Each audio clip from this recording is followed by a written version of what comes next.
70 ಆಟೋಗಳನ್ನು ನಾವು ವಶಕ್ಕೆ ಪಡಿಸ್ಕೊಂಡಿದ್ವಿ. ಅದು ಯಾವುದೇ ಗಾಡಿನೂ ವಾಪಸ್ಸು ರೋಡ್ಗೆ ಬರೋ ಹಾಗಿಲ್ಲ. ಈ ಕಾರಣಕ್ಕೂ ನಿಮ್ಮನ್ನು ನಾವು ಕಾನೂನಾತ್ಮಕ ಕ್ರಮವನ್ನು ತಗೊಂಡು ಅಲ್ಲಿ ನಮ್ಮ ಟ್ರಾಫಿಕ್ ಸಿಬ್ಬಂದಿಯನ್ನು ಕಳಿಸ್ಕೊಡ್ತಾ ಇದ್ದೀವಿ. ಕಾರ್ಯಾಚರಣೆ ಅದೊಂದು ಅವೇರ್ನೆಸ್ ಡ್ರೈವ್ ಥರ ಆಗಿತ್ತು.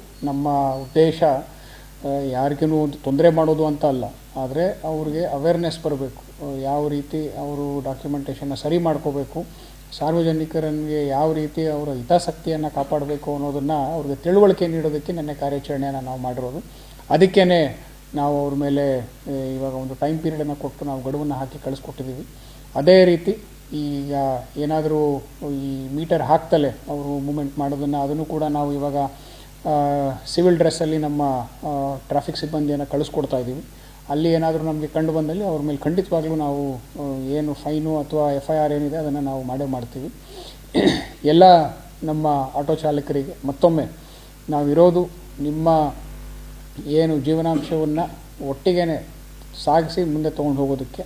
ನಿಮಗೆ ತೊಂದರೆ ಕೊಡಬೇಕು ಅಂತ ನಮಗೆ ಯಾವುದೇ ರೀತಿಯ ಇಚ್ಛೆ ಇಲ್ಲ.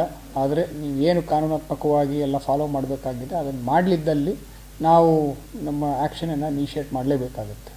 ಸೊ ಈ ನಿಟ್ಟಿನಲ್ಲೇ ನಮ್ಮ ಶಿವಮೊಗ್ಗ ಜಿಲ್ಲಾ ಪೊಲೀಸ್ ಸದಾ ಸಾರ್ವಜನಿಕರ ಹಿತಾಸಕ್ತಿಗಾಗಿ ನಮ್ಮ ಕೆಲಸವನ್ನು ಬರೋ ದಿನಗಳಲ್ಲೂ ನಾವು ಮುಂದುವರಿಸ್ಕೊಂಡು ಹೋಗ್ತೀವಿ.